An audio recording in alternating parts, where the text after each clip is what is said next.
So apparently, the Jazz and Warriors were never close on a Lauri Markkanen trade. Not only was the Warriors unwilling to offer Brandon Jimsky in a trade proposal, but they were unwilling to meet Danny Ainge's threshold for draft compensation. Honestly, I'm not really surprised. The Warriors are extremely high on Brandon Jimsky, and rightfully so. He's a damn good young player. And his value, when you consider his cost to production ratio, makes him one of the best contracts in the league. Even as a 20-year-old rookie, he came into the league already a productive role player and one of the best connectors on the team. He makes so many of Golden State's lineups work with his combination of ball handling, playmaking, rebounding, hustle, scrappy defense. Overall, he's already a really solid player. He led Golden State in cumulative plus-minus over the course of the season on a veteran-led team that's trying to win. As a 20-year-old rookie on a team with Steph Curry, I don't think people understand how impressive that is. Like, you can't just chalk that up to luck, bro. Like, that's impressive. Like, plus-minus doesn't mean everything, but when you lead the team over the course of a season, that means something. That means every lineup you was in, whether it be an all-bench lineup or a garbage time lineup or mixed in with the starters, whatever lineup Pops was in, he was generally the most positive player on the court. Playing next to Steph Curry and Draymond Green. Like, come on, bro. We ain't about to just brush that off. Like, that's saying something. That means this kid already impacts winning on a high level. It's the reason Steve Kerr played him as much as he did. He couldn't keep him off the court. He made so many lineup combinations work. So you were already getting that level of production before he turned 21. So think about that. Over the course of his rookie contract, which is 3 more years at less than $5 million, you got 3 more years of him getting paid cheap. I understand a lot of fans got frustrated and thought maybe he was on the court longer than he should have been, but come on, dude. Anybody watching the games can tell he was one of our most consistent players. Some people are mad because they're saying he got more of a leash than Kuminga and Moody ever did, but you gotta understand something. As fans, all we see is what we see on the courts. You never know what's going on behind the scenes in practice. He could be in practice killing it, and what they do in practice is going to sway the coaches. We don't see how much work he's putting in. We don't see how impressive he's been behind the scenes. All we see is, oh, Steve Kerr giving this guy a chance, but he never gave Moody that chance. Maybe Moody's not showing enough in practice. Maybe Moody's not showing enough behind the scenes. I highly doubt there's some conspiracy going on here. Some people don't like him because they're saying he's a kiss up. Look, bro, maybe he is a little bit of a kiss up, but you know what?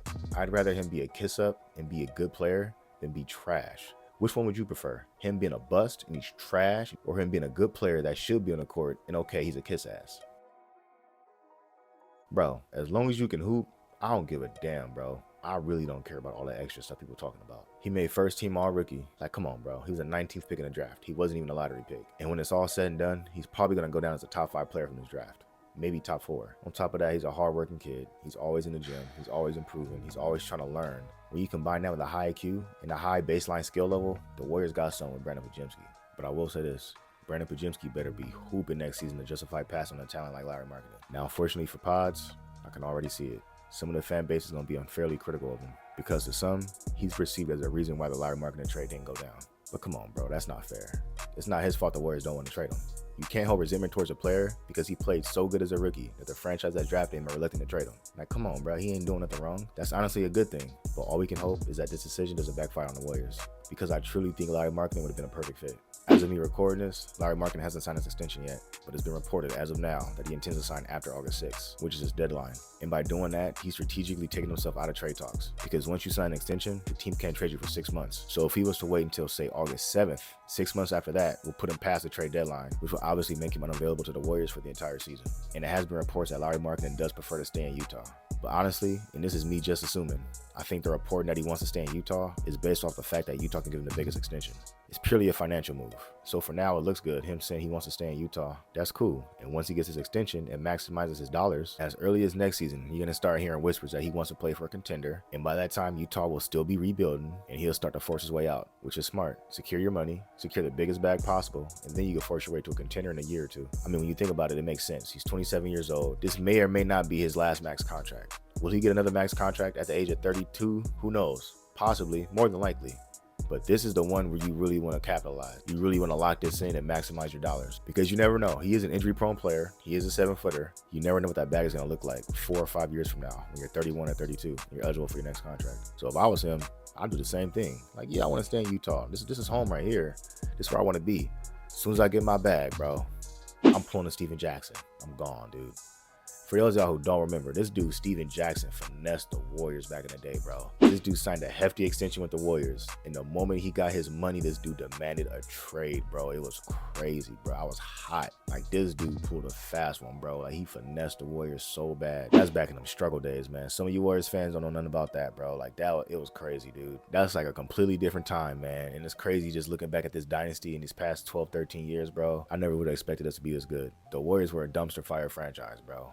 Like, we got dudes like Steven Jackson pulling fast ones like that, swindling us, bro. Like, it was bad, dude. Like, we were a joke, bro. That's why we owe so much to Steph Curry, because it's just like, bro, he changed the franchise. He's responsible for 4 out of our 7 championships. Before him, this franchise hasn't won since 1975. Come on, bro. Like, get the man some help. Lauri Markkanen's off the table. All right, what's the next move? Seriously, what's the next move? Because I'm not gonna lie, these other options, it ain't looking too hot, bro.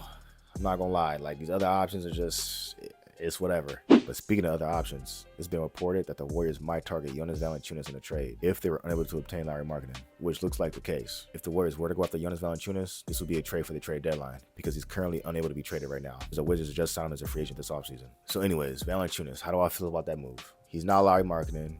He's not a star. And honestly, I would prefer the Warriors make a bigger swing instead of making a marginal move like this. Because that's what it is. Like, it is a marginal move. But I do think he'd be a good fit. Assuming the Warriors don't make a huge trade for a star. Let's just talk about Jonas Valanciunas. I mean, he's a solid big man. He's definitely not a 30-minute per game type of big man. But, you know, he can give you anywhere from 15 to 25 minutes. He could be super solid. He's going to give you that size, that rebounding, that toughness in the front court. You know, he's going to be a goon down low. He's going to throw some elbows. He's going to attack mismatches in the post. He's going to be a much-needed interior scoring presence. He can even step out and hit the 3 a little bit. He ain't a stretch 5 by any means, but he can step out there and hit a 3 or 2 every now and then. Teams ain't really going to guard him out there, but on a random game, he can hit 2 or 3 threes, bro. But anyways, I wouldn't be opposed to Jonas Valanciunas. He signed a 3-year, $30 million contract, so he would only be getting paid $10 million a year. For reference, Looney's getting paid $8 million a year. And at this point in their careers, I would probably say Valanciunas is a better player. Looney is just a complete zero on offense, which hurts his team so much. Valanciunas, while he's not athletic, he can at least score inside. He can at least spot up every now and then and hit a 3. Looney can't hit threes. He's not going to score inside. In terms of rebounding, they're both really good rebounders. I would say Looney has the edge, but Valanciunas can be a problem on offensive boards as well. What the Warriors would be doing out of Valanciunas, their center rotation would essentially be a bullpen like in baseball. They got a bunch of different options at center that do a bunch of different things. You got Jonas Valanciunas, who's your bruiser, rebounder, gives you size, interior scoring. You got TJD, who's your rim runner, play finisher, shot blocker, vertical threat. You got Quentin Post, who's your stretch 5. That's also a 7-footer, so he provides that traditional size as well. And then you got Draymond Green, who's essentially your closer. He's a pitcher coming in throwing 100-mile-per-hour fastballs. He's your change of pace. Him along with Curry is orchestrating your control chaos offense. And oh yeah, he's one of the best defenders in the league. So he's anchoring your defense. He's the linebacker of your back line. Look, we all know what Draymond brings to the table, but Adam Valanciunas would actually fill a void that the Warriors need. A bruiser that's a rebounder and interior scorer. The Warriors don't need him to play 30 minutes. They don't need him to play 25 minutes. In the playoffs, he might not even play 20 minutes, but even if it's 15 minutes of just being a presence down low, throwing elbows, being a goon, just being 6 hard fouls, big body at center that could take some of the load off of Draymond and absorb some of that beating down low. Yo, pause, bro. No Diddy, dude. That's crazy. And the other thing, if he's trash or he's getting barbecued on defense, the Warriors can just take him out. He ain't got an ego. He already knows what's going on. Valanciunas is strictly a drop big, so it's going to be games where he's getting absolutely barbecued, bro. Like, he's going to be getting cooked some nights. It's going to be bad. Like, imagine Zaza Pachulia those nights where he's getting roasted, bro. He can't come up on screens. The point guard is just coming off his screens wide open, just bombing threes because Zaza just can't move his feet. He can't get out there. That's Jonas Valanciunas, bro. It's going to be some rough nights. Trust me. But the good thing about this bullpen approach, the Warriors can just take him out.